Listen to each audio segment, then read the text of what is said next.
Hey guys, it's Quickie Baby and welcome to a map preview of a new map, Northwest, that will be coming in 8.9. This is an absolutely beautiful map. There are opportunities for every tank type. I think this is one of the most exciting maps that has gone into the game, and I really like the look of it. But you be the judge for yourself. I've been on the 8.9 test server to get you footage of this new map. And hopefully I'm going to be able to give you a good show around and voice a bit of my opinion on what I think is really going to happen, even though I've only managed to play one game with this map on the test server. So immediately you can see that there are opportunities to shoot into the cap on the green base. If I just zoom out a little bit there, you can see that the cap actually doesn't have any hard cover. There's no hard cover in the cap. Unlike, for example, Comorin, which they just re-rendered, and there are opportunities on these ridge lines to be able to go hull down and shoot down into the cap to defend, or even hide behind these buildings and shoot back into the cap to interrupt defenders. Now there are bridges like this. Apart from the very small pillars, you're not really going to get much cover on these bridges. You watch out going up there. But as you can see, Wargaming have put in gentle slopes down either side of the bridge, which you can use to escape off if you're coming under some fire. But once you're really on the bridge, you're more or less on there, so that might be a good opportunity for an ambush. Now you see me testing out if it's possible to be able to go up the slope on the other side, which evidently we can see that it is not. I'm playing in the Type 64. This is the new Tier 6 Chinese premium light tank. It's a lot of fun. I've done a full review on it, so I suggest checking that out. So here we can see that one thing that's common on all the maps is that there are different levels. So here we've got the upper ground and the lower ground. And there are quite a few opportunities where you get to switch, as you can see on the map. It might not seem obvious on the map, but that is sort of a level change where you can use to go up the slope. Now we can see there's a very prominent railroad ridge line here. If you stay to the west of it, you're going to be very safe from fire from the east. And one thing that's important is that the green team, when they're advancing along the north, is going to likely to want to stay behind this ridge line. And now, wow, we've reached what looks to be a deposit for mining. And I just love these rocks that they've been putting in here. It gives lots of opportunities to be able to defend yourself against the enemies and take hard cover. Now I'm just going to show you that not much of this is destructible. Now I would have thought that this little building here would have been destructible, but no, it's not, and you can't destroy those pillars either. So you're not sneaking through there, but you can shoot through. So you're going to be able to outplay stupid enemies who don't realize that there are shots through there, and be able to take shots at them as they progress. We can see that the track here is destructible, so don't expect to be able to drive up and get some ridiculous positioning on top of the tracks. Again, the strangest buildings aren't destructible. You'd think that this building would have been destructible, but it isn't. That's something that you're going to have to learn on this new map. Quite a few of the buildings you're just going to have to learn which are destructible and which are not. As we can see, I'm trying to get myself as stuck as possible. There is a way to at least get into this little alcove, although it really, there's absolutely no benefit to going in there, really. But yeah, the bottom line really of this location is there's lots of opportunities to shoot through, to own your opponents. There's hard cover, there's not really any soft cover, and this really is going to be a choke point. This area that you see here on the map is really going to be a choke point in the game. Each team has got hard cover as they progress. The team that spawns from green that are trying to go north are going to have to use these buildings to make their approach concealed from the enemy. And there are just wonderful locations like this rock. I can imagine this being a very good hold down location. As you can see, the way that the angle comes out there, you're going to be able to shove your turret over if you're an American tank. And just pausing the game here for a second. Now this is the part where I really think this is the open kill zone, the path on the north. Maybe you'll have medium tanks trying to rush behind here to be able to lock people down. You might find that tanks such as an IS-7 come here and try and hide their lower plate and shoot over the ridge. This is going to be a serious choke point on the map. And I think that being able to cross here is you're going to lose a lot of health, or at least a few tanks, as you try and make this crossing. One thing that might be interesting is that aggressive medium tanks might be able to progress the situation and avoid the initial attack from the slower tank destroyers and TDs. And just like corners like this that you see me outlining here, this is going to be a perfect opportunity to get your American tank with a turret and just peek over here and really decimate the enemy. Really, the scale of the map also means that the medium tanks have a huge amount of flexibility here. As we can see, the rocks provide sporadic cover. Like, for example, I would be able to get shot here, but I would be safe here. So you're going to have to basically, when you're sniping in on these locations, this is going to be very tricky because you're going to be shooting through the trees, and everyone knows that you can't see through the trees, so you can't see the outlines of rocks behind the trees. And so speed might be of the essence along this path on the north of the map. There are lots of lovely opportunities to go hold down all over the map. And, oh god, this is where it's going to open up again. I think that this is going to be a very strong position for both defending the red base. Let's say that you're on the red team, and say you were attacking along the north and the enemy are camping here and you've been flanked and they're rushing into your base to cap. Well, just double back along this north ridge, fairly safe. Get in on this corner, and wow, is that the perfect opportunity to just shoot everyone inside the cap circle or not, you know. Get on this ridge, provide you with cover for most of your tank. Hopefully use your strong frontal armor and your turret to be able to interrupt the cap and save the game. I really like how open both the caps are. I feel that the red base's cap is probably more open than the green base's, but it doesn't make a big difference really. Just testing to see if any of these rocks are traversable. And again, lots of opportunities here to go and hide behind there and shoot into the cap as well.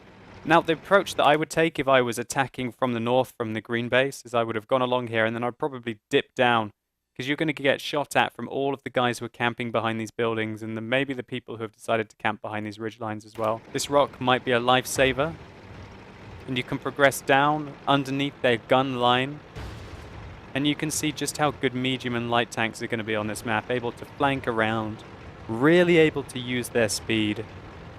I'm really liking the look of this map. This cap circle is going to be an interesting fight. It's going to be quite hard to cap it. The only way you're really going to be able to cap this circle is if the enemy are nowhere near their base. And there's lots of hard cover here to hide behind when you're defending and avoid their artillery. It's going to be quite hard to dig some tanks out from locations such as this. More hills here, as you can see. Some buildings are destructible, as I'm clearly showing here. You're just going to have to learn that on this map. Which ones are hard cover and which ones are soft cover. So some very interesting positions here, able to flank down and around. Maybe you'll just use this if you were trying to escape. Once you've come down this slope, evidently there's no way back up. You'd have to go around this sort of area here and back up to go and drop down here. But it's really interesting that imagine if you were sitting up there and shooting down at the enemies as they approach. And that's quite a viable option in my opinion. To be chilling up there, shooting down on these enemies as they approach. And then once they reach here and your shots are no longer effective, maybe drop down and flank them. This map is really going to be all about free-flowing movement in my opinion, but there will be some strong camping positions as well. However, I think that there's more than enough cover to be able to deal with people who try and lock down strategic positions. And it's more of a rolling advance. There we go, demonstrating just the soft cover on some of the buildings again. And one of the interesting parts about this map is what I just showed there, is just how long and straight this road is. Imagine a tank destroyer camping behind this rock, side scripts out, boom, back in. That's a very long, narrow pass. And if you don't have artillery, it's going to be very hard to dig out a tank destroyer who, say, stays down in this dip and comes up and shoots and then pulls back in the dip again. There's also very few opportunities along this lower road to change. But as you can see, the upper road can use these kind of opportunities to jump down and join the lower road. Now what is important about this is, as you can see, the map is basically a path along the north, a lower path along the north, a fight in the middle, a lower path along the south, and an upper lower path along the south. Now one thing that's interesting is that if you take the low road, for example here, you're going to have to deal with enemies who might be above you. And the same goes for the lower route as well. If you take the southernmost road, then you're going to have to deal with enemies who are above you, who can take opportunities to jump down and flank you, whereas you're really saying, I'm just going along this road. There's no way for you to say, oh, I want to go up on the slope again above you. And that can be quite game-changing on this map. Just to show you just the openness here of some of the approaches. Absolutely beautiful map this is. I think Wargaming have done a stunning job with the decals on this map. And here's that part where I was showing you that you can sneak on. And I'm just highlighting here really that if you take the mid-road, so to say, there are lots of opportunities for you to go down onto the southern part, but there are no opportunities for the southern part to come up to you. However, people who do take the south road might have to deal with some pressure that could come from the town area.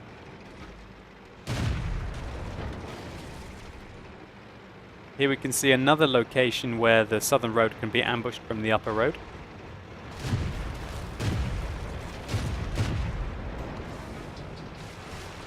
These rails are destructible.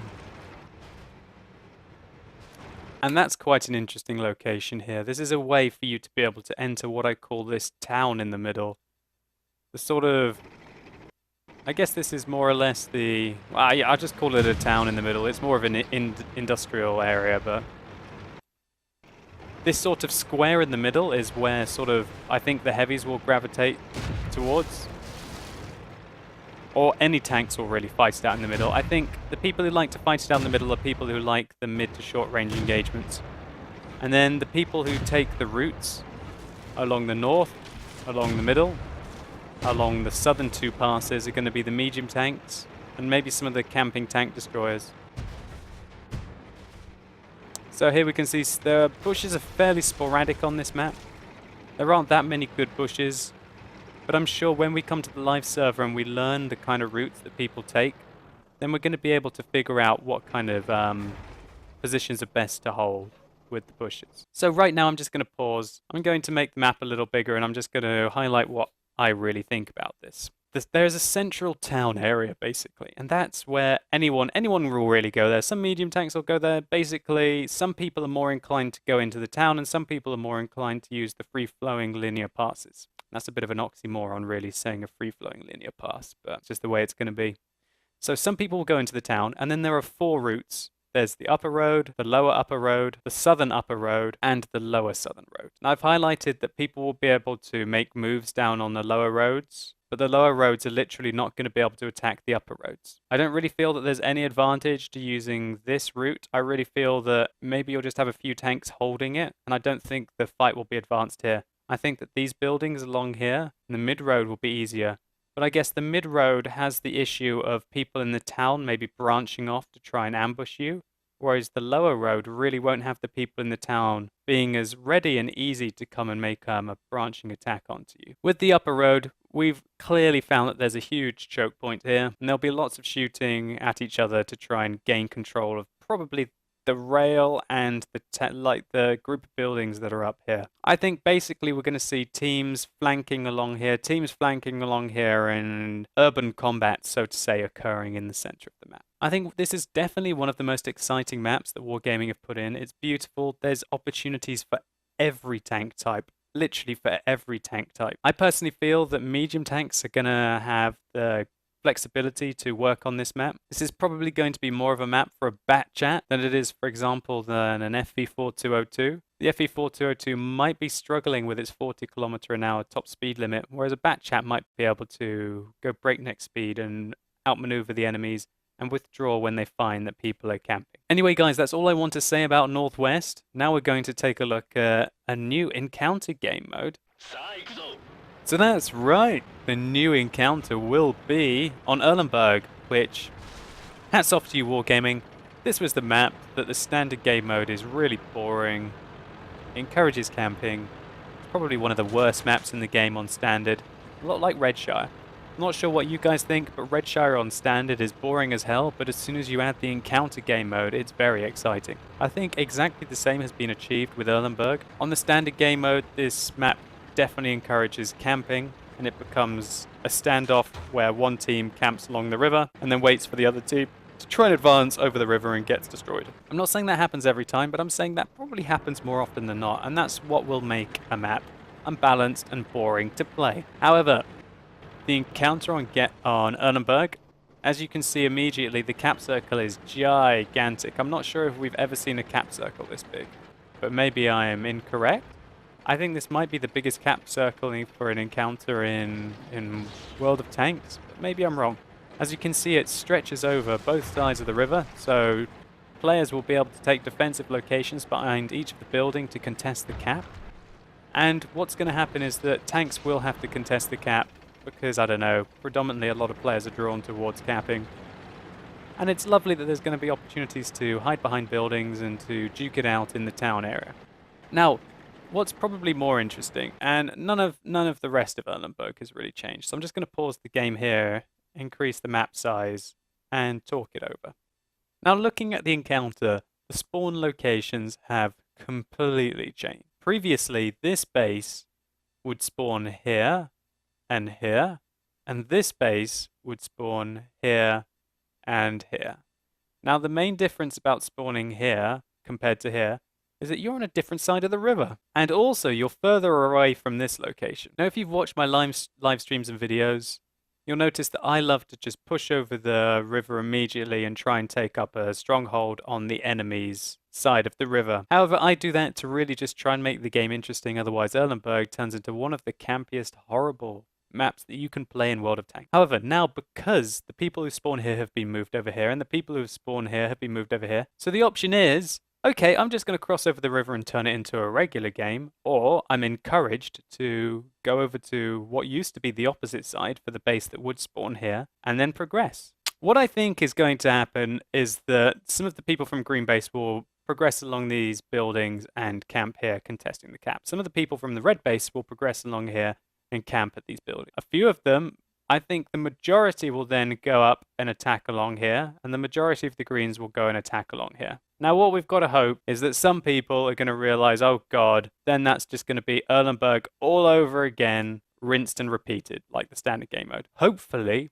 people will take the fact that they've not spawned so deeply on the opposite side. So for example, people used to spawn all the way back here, and it was very hard to progress all the way over to the opposite side of the map. However, now, because you're closer, it's not too hard to be able to get over the map. And because the enemy spawns so far back and not so deep, it's harder for them to also be able to get down here as well. So hopefully, enough of your forces will cross the river and progress up here, and it's going to turn into a fight along this flank.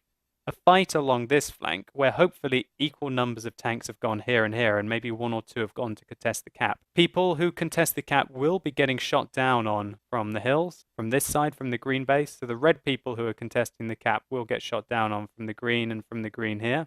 And people who contest the cap from the green base will get shot down on from here and the occasional bit of shooting from here. I think Erlenburg has basically been completely turned around based on the locations of the bases. And that now we're going to see a fight for the west, a fight for the east, and a few cappers interrupting the cap in the middle. I think this is very exciting because on the regular game of Erlenburg, it is usually the team who progresses onto the enemy side and takes this location here or this location here and then advances along it that wins the game. Consequently, on the encounter mode of Erlenburg, I think it's just going to be almost a let's kill them all kind of game. And I really don't think that these kind of games are going to end much in capping just because of the size of the circle. you're always going to have just one person who can progress down and get into the cap circle just because of how large it is. Anyway, guys, that was my preview for all of the new coming maps and the changes in 8.9. I hope you've enjoyed. If this has been useful to you, please consider rating the video down below. I'd really appreciate it. And tell me what you think about the new map, Northwest, and also what you think about this encounter on Erlenburg. Do you agree with me that Erlenburg will be a lot better with the encounter rather than the standard? And maybe you agree with me that maybe they should take out the Redshire standard and the Erlenburg standard and just leave the encounters in. Anyway, guys, thank you so much for watching. Think about checking out some of my other 8.9 videos if you're interested. You've been epic, and hopefully I'll see you soon.